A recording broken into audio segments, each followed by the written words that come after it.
when we are chaired, as we often are, by Mary Calam, it's a great relief to me as an organiser, whether I'm doing a defence series, a cyber series, or a resilience series, or a policing series. Mary chairs brilliantly, and we're very grateful to you, Mary, for being with us again, even from an air sort of BNB somewhere in the northeast or northwest of England. The first part of the project is on the record. The second part is off the record to encourage discussion. I shall, with the help of some of our staff, try to produce a non-attributed report that relates to the second part of it and use some of the material in the first part for developing the report at the end of it all. Next month, on the 22nd of June, we come together in person for the first time for several years. Last time we did a digital forensics program with Joe in person. We had a full house and an overflow room and another overflow room. Maybe we'll have that again in June. Anyway, most grateful to all of you for coming and to all of you for speaking. Mary, thankfully we're under your guidance in the chair. We look forward to the afternoon. Thank you, Mark. And certainly there's an alarming amount of bonging going on. Clearly hordes of people joining us, which is great news. So just let me start with the sort of administration of the session. I will do my best to live up to Mark's very kind words. The focus of the session this afternoon, as Mark says, is making police digital forensics match fit. We've got 5 speakers with us today. And rather alarmingly, Mark has also asked me to say a few words. So I will attempt to say something useful as we start. But in terms of running order, I will ask our 5 speakers to speak in turn. We'll then have a short video interlude before we move to the Q&A session.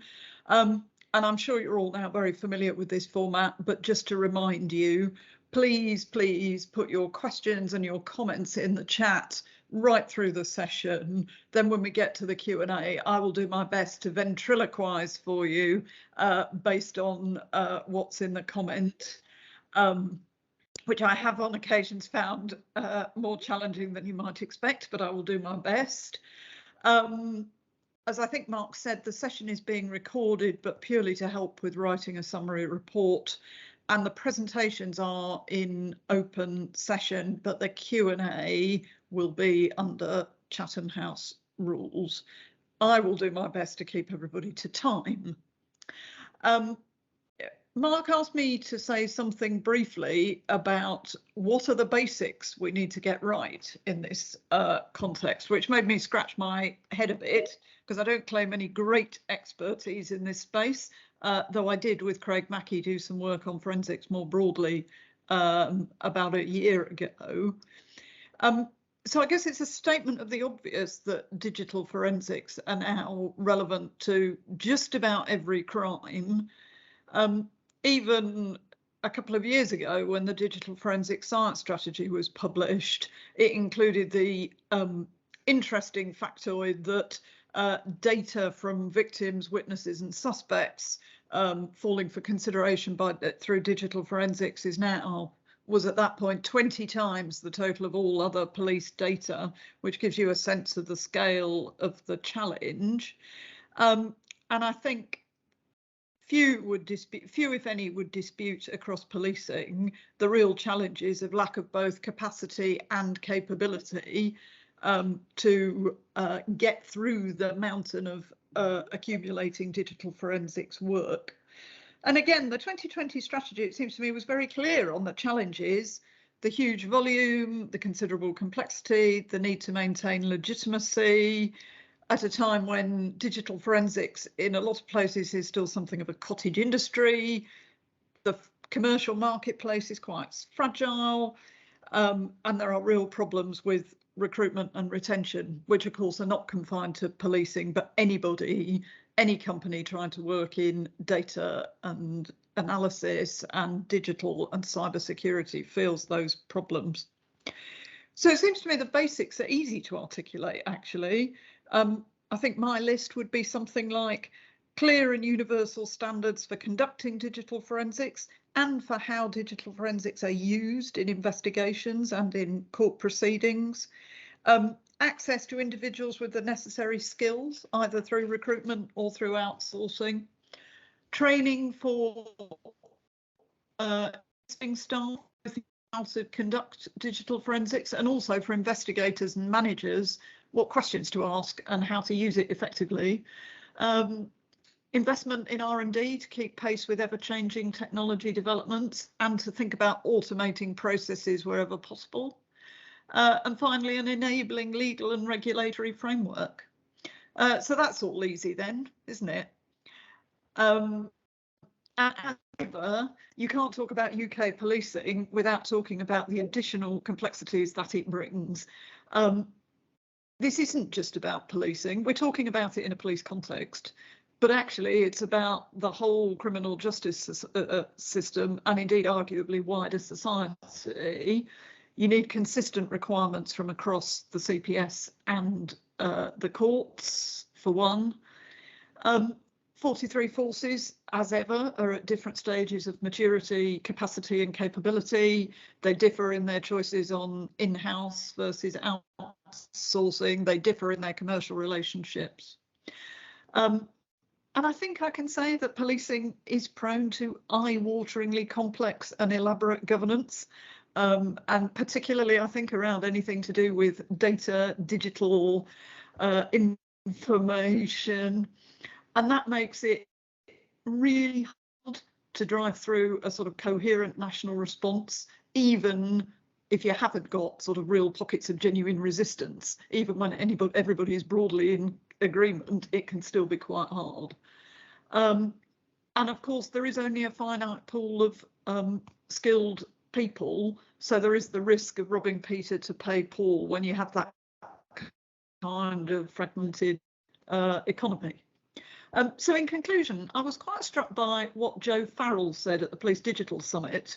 She was talking about data specialists and data analytics, but she made the point that policing should think of these kind of specialists as akin to firearms officers, where the sort of rules of engagement are well established. They're locally owned resources, but they're shared. There are common standards and training.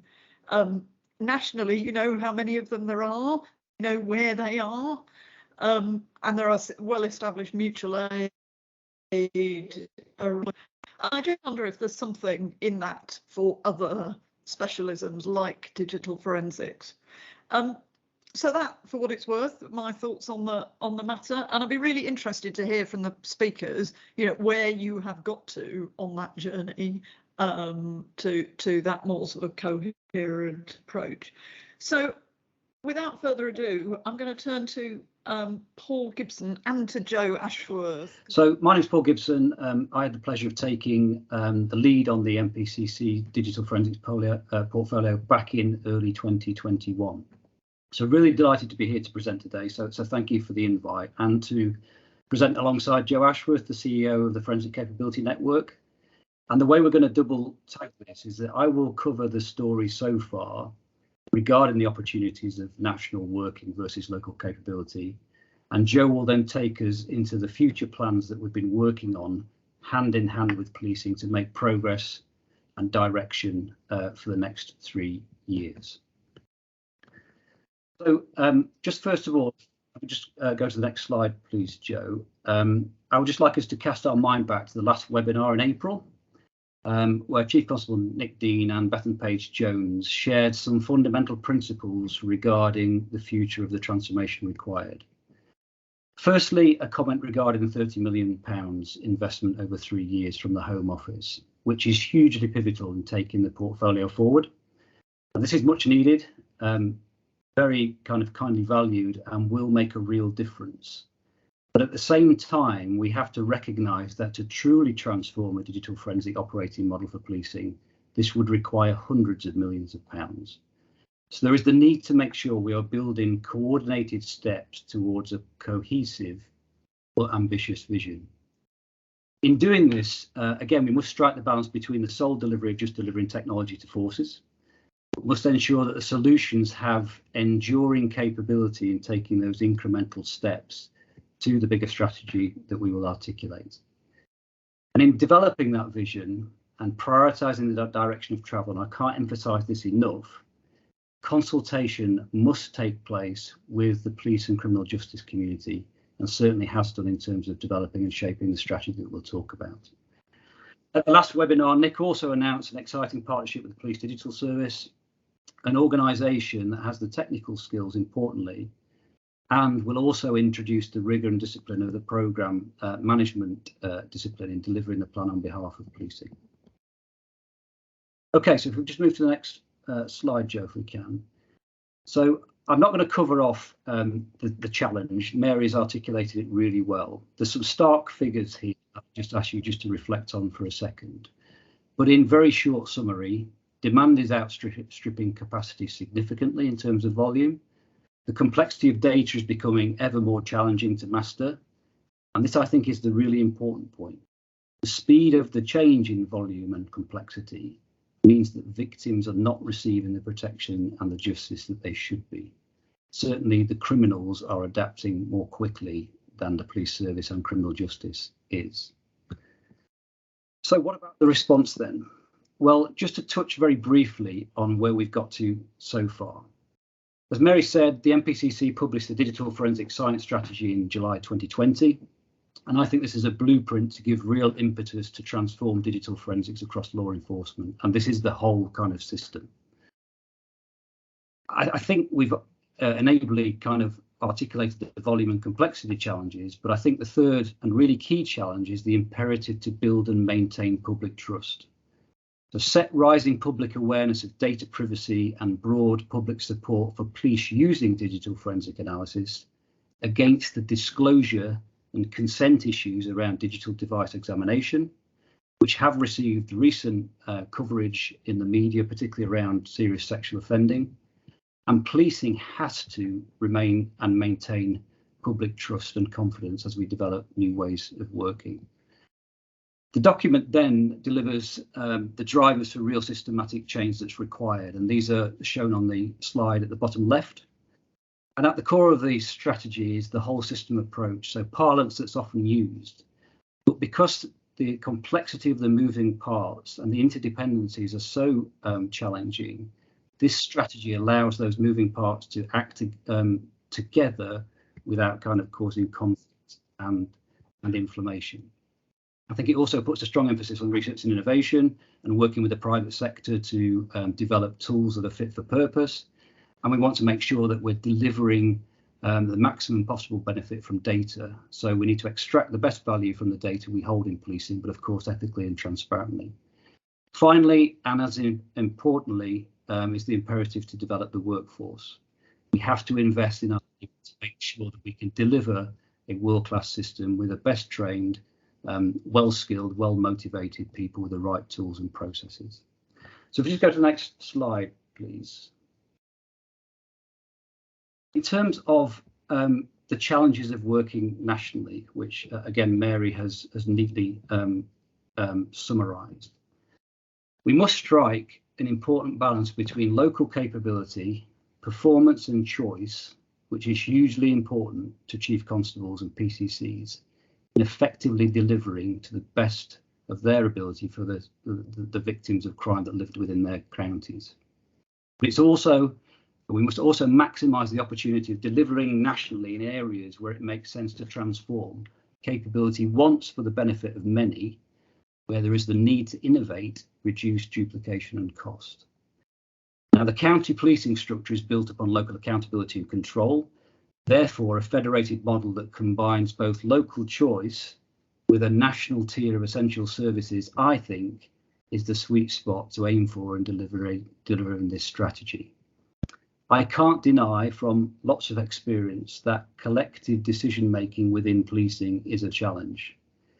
Influencing and coalescing so many controlling minds, both chief constables and PCCs, to agree is a considerable hurdle to overcome. And of course, there are many other stakeholders in that equation as well. particularly because all forces are at different stages of delivery and development of complex digital forensic services. The key to effective and collegiate decision making for me is to prioritise on national solutions that are so compelling in terms of relieving pressures on forces that they are easy decisions for forces to support. And if we just go to the next slide, and my final slide, I'll just articulate a couple of pieces of work that I think has made some great progress towards those principles. So the first one is with regard to CSE Automate. So child sexual exploitation, and here we have brought together national programmes, forces and industry in new ways to test out the use of automation in investigating crimes relating to indecent images of children and child abuse, so the most horrendous form of criminality. The aim is to free up resources by dealing with the crime that puts the highest burden on DFUs, and that's in terms of risk, numbers of crimes, amount of data, number of images, and of course the welfare of the officers and staff that have to view these distressing images. Another crucial aspect of the project has been our approach to community involvement, and the Transforming Forensics team have worked with 22 forces against 3 pilot studies to essentially utilise different technologies to work through the automation of CSE images. An awful lot of detail to that I won't articulate here. But the project has very strong support from forces, so certainly hits that mark, and more than 80% of our network forces rate CSE Automate as valuable or extremely valuable. And if you just look at the emerging kind of benefits, what we see in Greater Manchester Police is that they can process CSE cases 55% faster. They save up to 9.5 hours per case, and it's the equivalent saving of 1 full-time equivalent analyst per every 13 cases. And then final point for me is the Rape Review Response Project.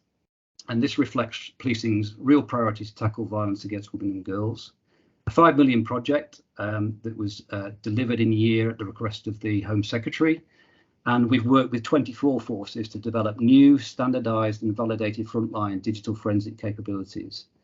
And this includes, I think, when totting them up, over 150 mobile digital forensic units, kiosks, ruggedized laptops and comprehensive validation support. So that quality built in as standard to meet the forensic regulators' requirements.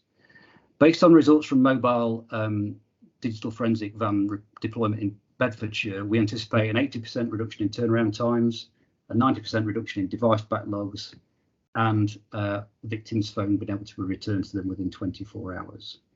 So there's just 2 good examples of the work that we have been involved with that's been very much a community effort. And again, we must take the legacy of these pieces of work forward into the next part of the plan. This is where I'll hand over to Joe now, who will talk through the next part of what the next 3-year strategy looks like. Joe. Thanks, Paul. So good afternoon, everyone. So I'm Joe Ashworth. I'm the CEO of the Forensic Capability Network. I'll just run through a few slides. There's quite a lot of detail, but I'm not going to read it out, so feel free to read at your leisure. What you're not going to get from me is any more rehearsal of the problem. I think we all share a knowledge of what that problem is, and Paul and Mary have articulated that well. What you will get is an outline as to how we're going to coalesce around that problem to deliver a programme that's meaningful within the funding envelope that we've got. And what you'll also get is a shameless plug for the SCN, because that's the organisation and the CEO for, so you wouldn't blame me for that, would you? So first of all, I just want to talk about how we brought the programme together in terms of a delivery mechanism. I think we'd all accept that, given what's gone before, with some notable successes that Paul has described and others have delivered, we do need to do something fundamentally different, because we've all got common problems. Bethan Page-Jones at the last webinar was very articulate in expressing the top 3 priorities as she saw them, and I really resonated with those, and that was what needs to be done nationally and makes sense to do so. You know, what sort of operational model are we looking to achieve, and what are the skills and how we're going to address those going forward? And you'll hear more about some of these things from Sarra and others, but those are the things that really resonated with me. The national area is really that we all are trying to address some common problems. So why address them individually? And what we're trying to do with this particular programme is work across the national organisations that police have put together for very good reasons. Myself with the FCN, of course, but also the Police Digital Service, and you'll hear more about that at the in-person event in June, and also Blue Light Commercial. They've been put there for a reason, so let's maximise and sweat those assets to deliver a programme together. But also, we're looking for greater coordination and collaboration, and that's an area of focus for the way that the programme is going to deliver. And the one point that I wanted to really pick out from this slide was we need long-term sustainable change. We've done lots of pockets of activity where we have benefits which live for the lifetime of the project and maybe a little bit beyond, but then the new set of problems arrive and we're not really match fit for dealing with the future. So that's really why PDS are going to be the delivery partner on behalf of policing, sponsored by forensics and other parts of the system to deliver the digital forensics programme going forward. So the next slide really goes to Mary's introduction around eye-wateringly complex governance. And this really is just meant to highlight how we're trying to bring the governance together for the programme. We absolutely need to put the NPCC at the heart of sponsoring the work to make sure that we get the appropriate executive direction, decision making. The programmes that I've worked on and I've seen others deliver has constantly struggled with reaffirming the need and reaffirming direction with the sponsors to keep it relevant to deliver the outcomes that's required. So we're absolutely putting the NPCC and other parts of the CJS at the heart of this programme. When I say that, it's because digital forensics, as we all accept, is a really broad church of activity with different stakeholders across the whole of the criminal justice system, with another eye-watering collection of different sponsoring groups. So even though at the heart of this is digital forensics, it's not just about the forensics portfolio. So we do want to have all the sponsors at the table, everything from Obsteteria with Sarra Crew and the Razo portfolio, all the way through to Paul's very practical forensic portfolio. The Home Office, of course, are funding this, so they need to be at the heart of the assurance process, and so we still will be subject to the SCIB assurance process, which ensures that we're investing public money correctly and that we're spending it in the right way and getting value for money, and of course PDS as our delivery partner, which we're hoping, other than in very specialist areas, will reduce the need for a national programme such as this on external consultancies as delivery partners, so that we can really focus on the value for money element. The initial projects are delivered around 3 areas plus an enduring capability. You heard earlier from Paul about the successes with RRP and CSE Automate. We were really keen not to throw away the learning and build on the benefits picture that was delivered through those pieces of work. Those projects didn't touch every force in the country, so clearly the work is not yet complete. We need to move this forward. And so after extensive consultation with the community, we're focusing our area on selective extraction examination, automation, Mary mentioned as well, and validation services, which hasn't really had a mention yet, but that's the quality, but the standards at the heart of everything that needs to be delivered in digital forensics. And what you would gather from reading the words there in terms of how we're going to build on what's gone before, we need to set our stall out. We need to set a strategy for how we are going to approach these things, rather than investing in point-to-point technologies and realising the benefits at that very tactical local level. We need a much bigger plan for how we're going to scale and industrialise the benefits around these areas of business. And going back to Bethan's presentation, where it makes sense to do these things nationally, either from a value for money point of view or from effective delivery and effective delivery at a local level as well, then we must make sure that we do that. But the most important part of this slide really is this part at the bottom, which is the enduring capability. We absolutely believe in this programme that it needs to leave a legacy beyond the 3-year funding that is currently on the table. We need to leave a legacy that can address and plan for things that have come up unexpectedly, but things that would be much more anticipated in terms of horizon scanning and trends. And that enduring capability is likely to be some sort of capability that might sit in one of the current organisations that I've already mentioned, or a new organisation that is there and whose job it is to do this on an ongoing basis. If we get this right, we will be able to start developing what local to regional to national looks like, and then you've got your operating model, which is another shout out from Bethan. The operating model will not be a big building with a load of people in that sit under one organisation. This is far more federated across the whole landscape of policing, and we need to make sure that everything can contribute in a way that makes sense to deliver the local benefits and address some of the problems that we've already spoken about. From an FCN perspective, so plug coming up, we have a revised remit which is quite similar to what we had before, but far more focused in particular areas. And it's our job, and you'll hear in June about what PDS's job is, but it's our job to make sure that we act as an intelligent client and can work on behalf of the community of which we are part, to make sure that the projects, that PDS, that other parts of the system understand what their absolute requirement is, down to a relatively granular level so that it stays relevant and effective. We have a USP in the FCN around quality accreditation in a forensic context. We already play a huge part in assisting forces and supporting them to achieve the relevant accreditation. And we have a research and innovation role, particularly around forensic science, on what the trends are, what the new technologies are. And we will be working with PDS and other parts of the system to make sure that the private sector can respond to that as well.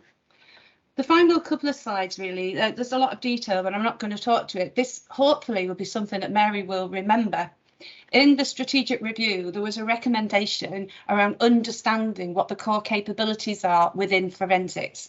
We've done a huge amount of work on this, on building a picture of what capabilities forces and other agencies should rely on to deliver an effective digital forensic service. That's not necessarily available locally and delivered locally. It may be drawn down regionally or nationally, but we've got a good picture here.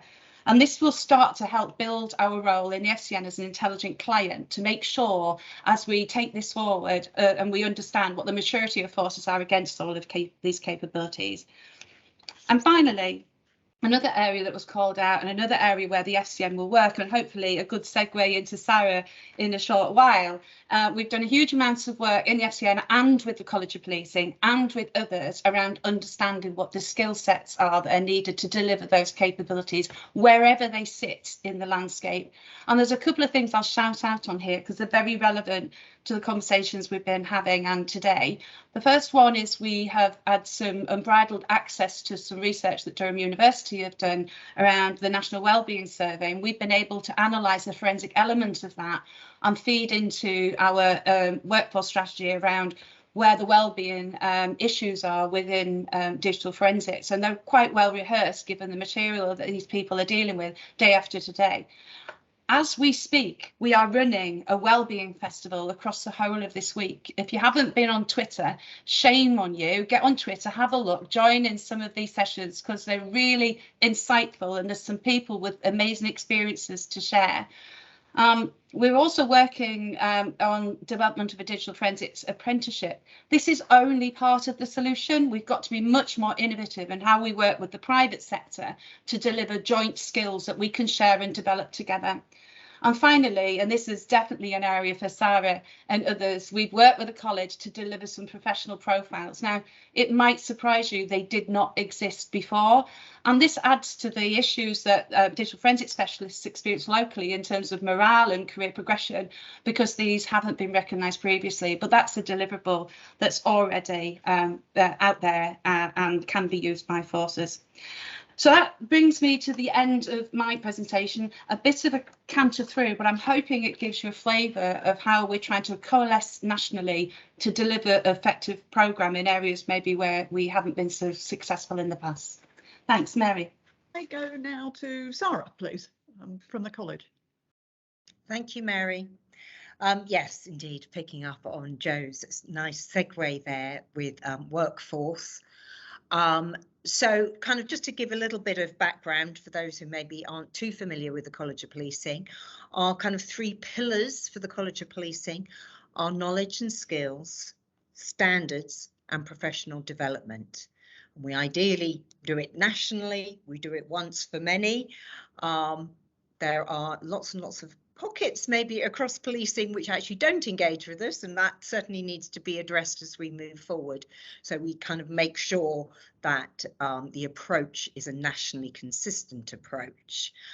We undertook a fundamental review. I think it was a couple of years ago, but the results kind of came out at the beginning of this year, and kind of again the 3 aspects that we are really going to be focused on as a college, and this is across obviously all policing capabilities, not just DF here, is the professionalisation and professionalism of policing and all policing capabilities, whether it's a warranted officer, whether it's police staff roles, etc. And then leadership. Leadership has been inconsistent in policing, and that is going to be a massive project. We are setting up the National Policing Leadership Centre, which will drive that activity. Again, clearly it is the widest remit, but the particular piece that I link in with is around digital and data into that remit, and I'll talk a little bit more about that. And then the 3rd aspect, the fundamental review, was national consistency.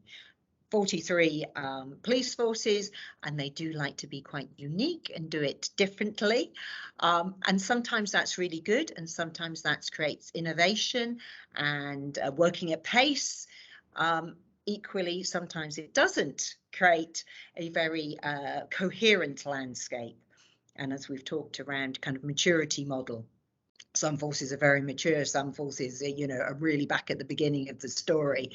And it's how do we take everyone on that journey? Fair enough, have some leading lights, but also get the people off the starting block and actually take them on that journey. So the national consistency piece is quite fundamental to the college as a national body. I actually look after specialist digital and cyber here at the college. And that obviously is literally all those aspects that you would expect to be sitting there. So that may be your open source, that will clearly be digital forensics, be digital media, it'll be comms data, it's also the ANPR, CCTV, etc. So it's a wide remit, and the advantage of obviously being able to look across that is where there are similarities, where there are opportunity, then hopefully I might be cited on it and might be able to then start those national conversations. So it's not hopefully quite so siloed. Having said that, obviously my focus is specialist digital and cyber, and my colleague is investigation, and my other colleague is intel. And do we always talk and do we always cover it off together? Probably not 100%. Sometimes you're a little bit focused on your own bit. So there is, a lot of linking up to do, a lot of sharing of the knowledge we're learning from the communities we work with.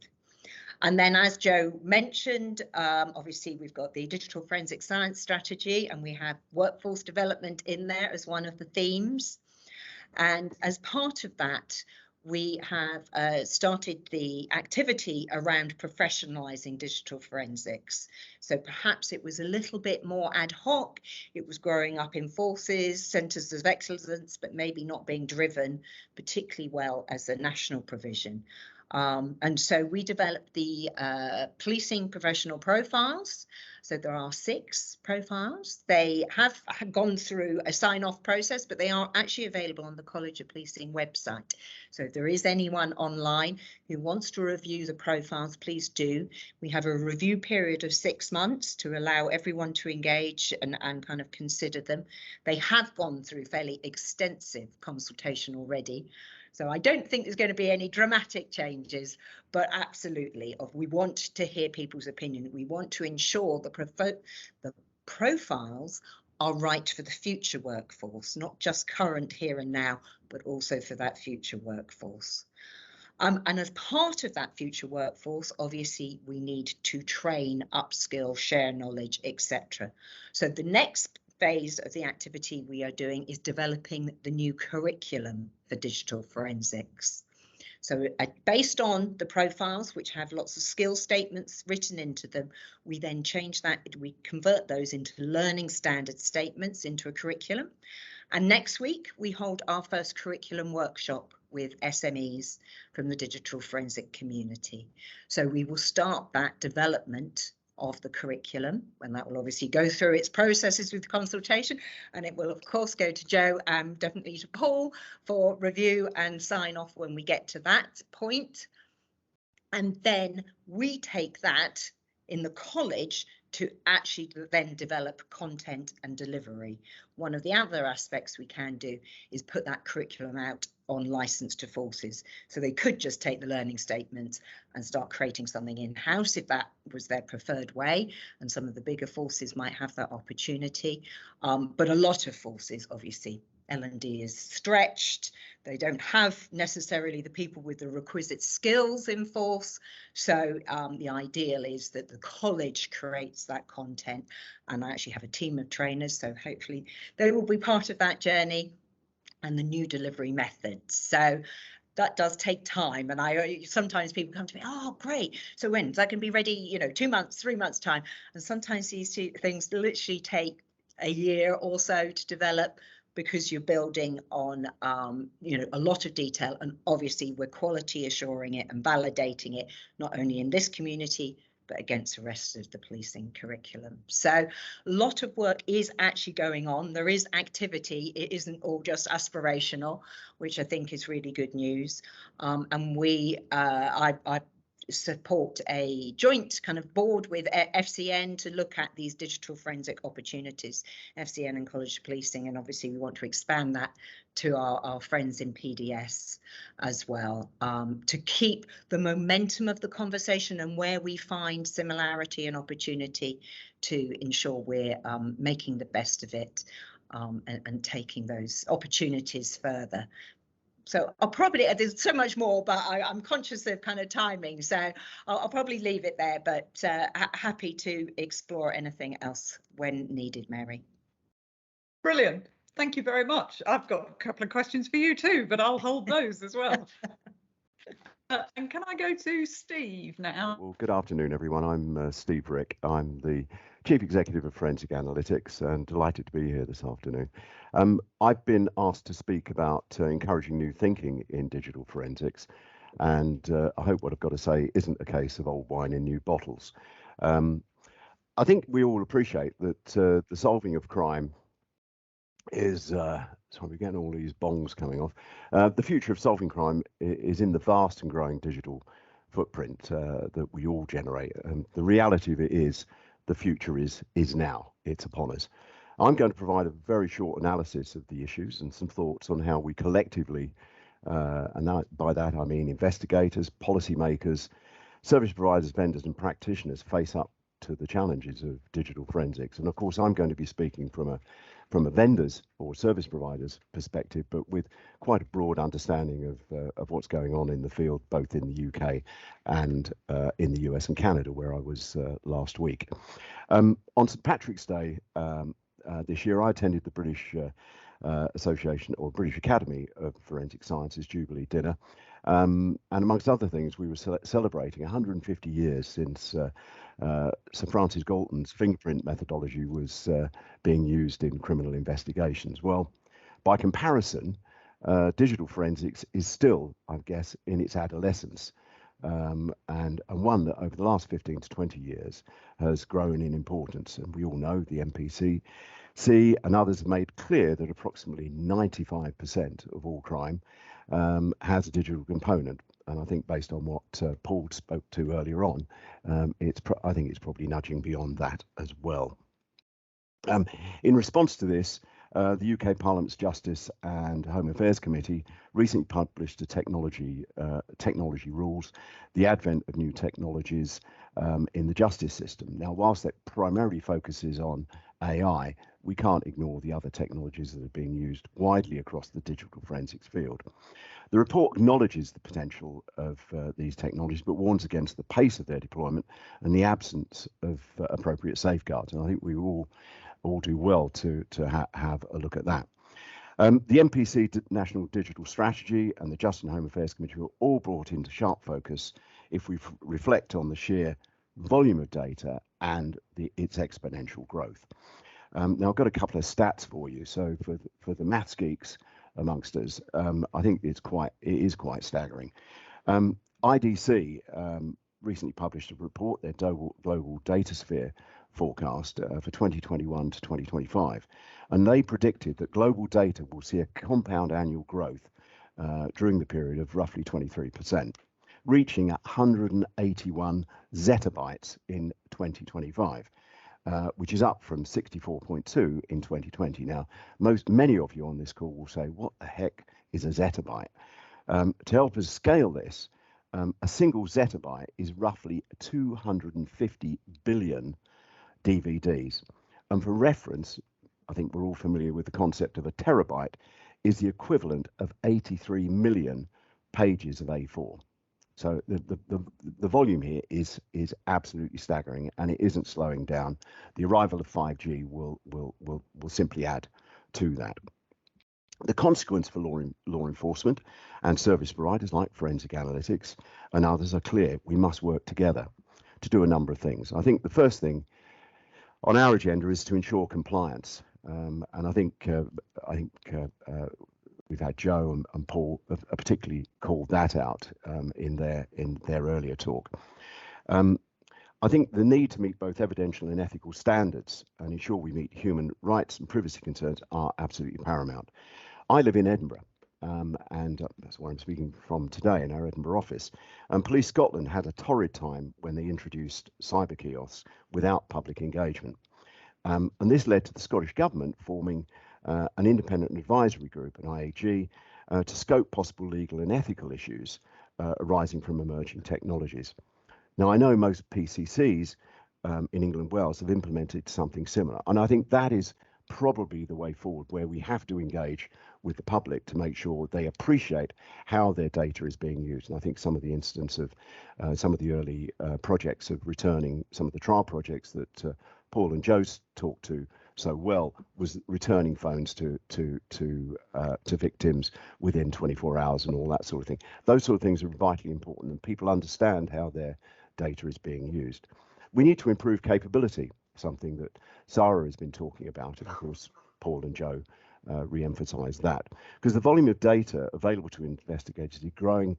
Again, the word du jour has to be exponentially, and it's not just something for the investigators and investigation prosecutions of OGCs like county lines and major crime by digital media investigators and highly skilled analysts. Tools like, and this is a bit of a shameless plug, but tools like Forensic Analytics CSAS have been and can be used effectively in the investigation of volume crimes. That leads me on to the next point, which is about competence. We perhaps need to rethink our approach to digital forensics, recruit from universities like UCL, UCD, who I believe are on the call today, and of course there are other universities, and Pace University in New York, who I had the privilege of spending some time with Professor Darren Hayes last week, whilst I was in DC, where all those universities all run specialist digital forensic programs, and we have actually sponsored MSc students through UCL to huge effect and enormous benefit. I think we need to value data scientists, but don't forget our existing teams, where training, coaching, mentoring need to play a major role in the furtherance of this adolescent discipline of digital forensics. I think the final point I'd make on this is confidence in digital forensics. A couple of months ago, I was on a call with one of the forces represented here today, who were handling a case where there are over 4.2 million lines of call detail records and more than 100 phones, mobile phones.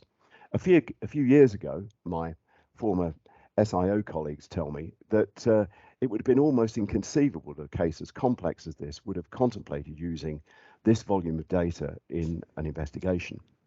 Now, having the tools like CSAS, and once again, there are other products available, and again, coaching, training, and mentoring play a huge part in imbuing confidence. And as we all know, success breeds success and instills confidence amongst the public, investigators, and policymakers alike. Examples I immediately spring to mind because they're forces we've worked very closely with. The Operachi in the County Lines coordination team in the Met, and Op Vietnam in Essex, where digital analytics secured 95% early guilty pleas on first interview and a host of other benefits. So in summary, on my recent trip to the US and Canada is anything to go by. And I was speaking to federal judges, I was speaking to the FBI, the DEA, and then in Canada with the Royal Canadian Mounted Police and CSIS. The UK is really leading the field in many aspects of digital forensics, but we can't be complacent. Data is growing, again, that word du jour, exponentially, and it needs to be used with care and consideration for both investigative rigor and human rights. And that was one of the big messages I took away from certainly my conversations with a federal judge last week. Secondly, we can't be complacent. We have a new forensic regulator who will no doubt have his sights on digital forensics. I'm sure during his term, he will be seeking to ensure the same standards that are commonplace in wet forensics are equally applied to digital. My business, Forensic Analytics, has already committed to work towards ISO 17025 to assure scientific rigor and compliance in both products, processes, and outputs. My business is totally committed to ensure our tools are constantly evolving to meet the changing needs of law enforcement and forensic science standards. So we will lean, I think one of the phrases that was used early on, we are geared up and ready to lean in and support that endeavour. My third point is we shouldn't be intimidated by the volume and complexity of data types, but embrace them. And finally, recruitment of Generation Zs. These are the kids who grew up playing on computer games and are really, really comfortable with data, and they will come from a variety of sources, and it may be something we have to think about, and in the way that organizations like certainly the FBI, the CIA, the NSA, and our own security services recruited gamers and youngsters who were familiar with this, the complexities when they're tackling cyber intel. Data scientists and the continuous development of existing investigators and specialist analysts is absolutely paramount, together with encouraging frontline officers. And I daren't quote one of my guys' comments to me yesterday, because that I'm sure I'd get into a lot of trouble, but actually encouraging some of the really frontline policemen to use the tools available to triage data. And that is going to be critical, because you can't just rely on specialist analysts. And I think some of the work that the Met are doing is hugely impressive in putting the tools in the hands of frontline investigators.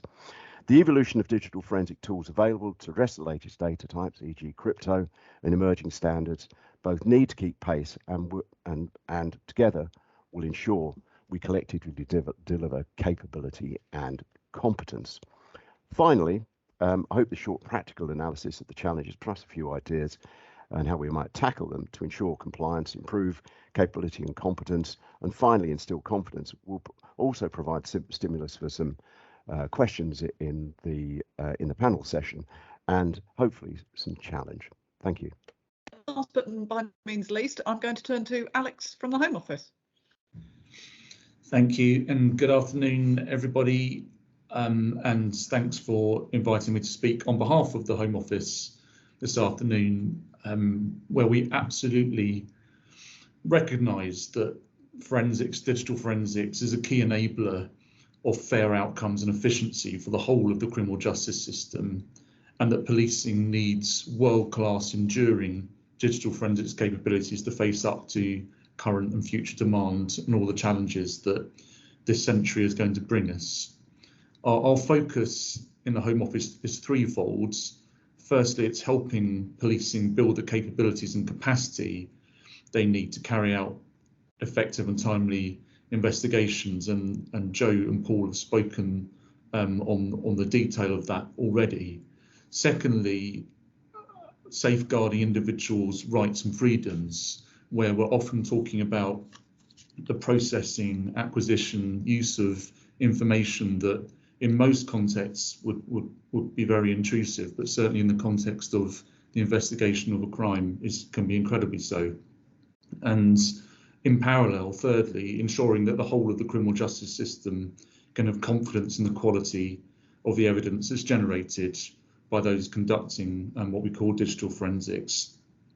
And we're doing this via legislation, system leadership and investment. And I will just give some brief examples of all of those, because I know that we're short on time, but hopefully that exemplifies my point about this being a real priority for the department and indeed for government more widely. So we have already legislated last year the 2021 Forensic Science Regulator Act to put the regulator on statutory footing. It was a long time coming, but it's an extremely important ingredient in the process of driving up and safeguarding quality in forensics, and indeed ensuring that everybody can have confidence in the quality of the evidence that is used to make life-changing decisions in the criminal justice system, and indeed ultimately prevent miscarriages of justice. And it was extremely important to get that legislation passed, and it will be enacted hopefully later this year in the autumn. A second thing I'd draw attention to is that we've very recently passed legislation to prevent what's referred to as digital strip searches through the Police Crime Sentencing and Courts Act. This is very much in recognition of the intrusive nature of the extraction and acquisition of really sensitive data from victims and witnesses, and the impact that can have on people's lives, and indeed the case that they have brought. And absolutely that bit of legislation recognises the necessity of proportionality in the acquisition of that information, and also the importance of explaining to people why it is necessary to have it in the first place, so that we retain the confidence of victims and indeed witnesses throughout the life cycle of the investigative process and indeed onto courts.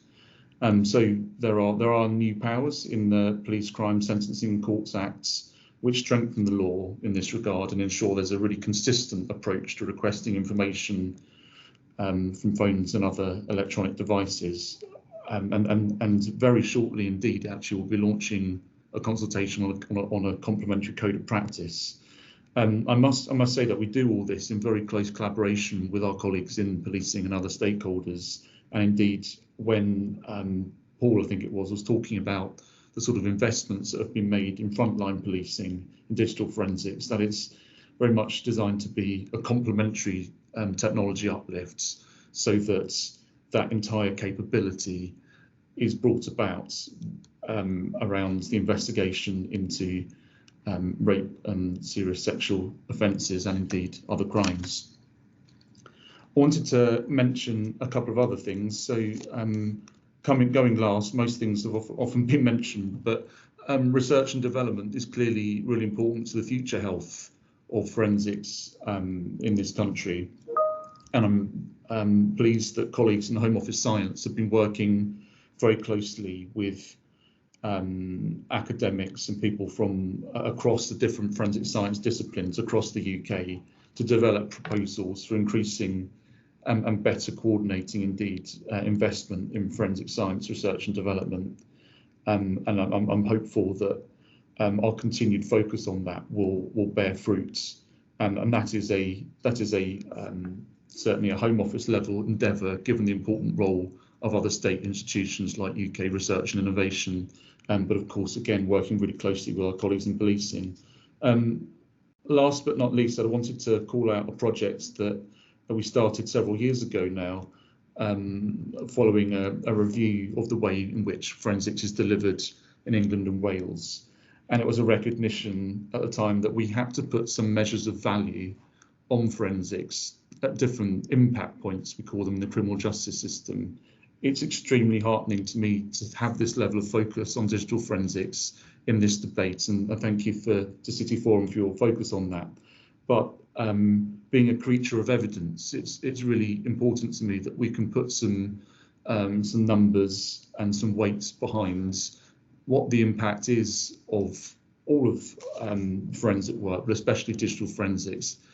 As I said at the very top, it is an enabler both of fair outcomes and efficiency, and it's extremely important, particularly as we look ahead to perhaps a tightening fiscal environment, that we can really articulate clearly what the relative value is of digital forensics and indeed other capabilities.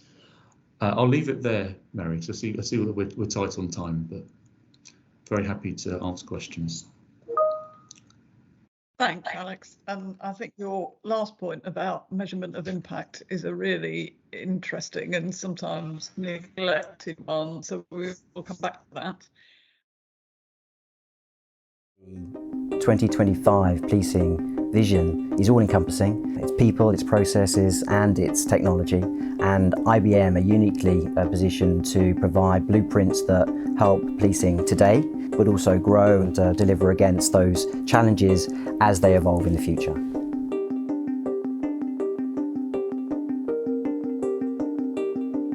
It's hard to imagine a crime today where digital evidence does not play a key role in an investigation. In fact, 90% of all crime has a digital element. The opportunity is that digital evidence growing means there's more of it, which means it can be relevant to a criminal investigation, and therefore there's a higher chance of prosecution. However, the challenge is that police forces need to be in a situation where they can access that data, they need to be able to process it and examine it. IBM's point of view is a centralised, unified data management platform for digital forensics. The platform is an architecture that will enable police forces to achieve all of the benefits around a unified, consistent way of managing digital forensics data, irrespective of locality, so data that spans multiple data silos within forces, across forces, and within public cloud. And how does it do that? Well, one of the key elements is around the collection process, how the data is actually stored. IBM Data Management Platform can unify and consistently manage those data silos and multiple clouds, and in doing so can consistently standardise the format in which the data is presented and shared. So for us at SCC, technology is at the heart of all transformation within the police forces. We work with many multi-agency organisations.